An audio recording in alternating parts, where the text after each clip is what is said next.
গরম গরম ভাত হচ্ছে, খিচুড়ি না রে, রাতের বেলা একদম কষা কষা আজকে করেছি। মটন মটন মটন কষা, মটন কষা। আমার ভাতটা আগে বেড়ে নি, পেঁয়াজ দিয়ে ভাজা। দেখো একদম ডালটা থপথপা, আমরা দিয়ে ডাল একটুখানি না, বেশি নিও না।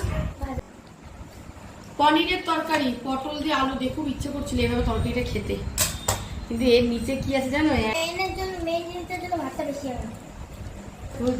মেন জিনিস কি আছে?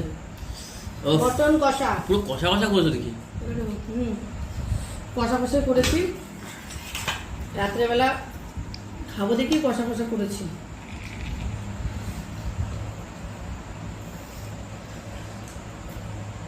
এই বাবা, এটা তেল দিলে খাবাই না তুমি, বলবি কি আমরা তেলটা দেওয়া থুইছে।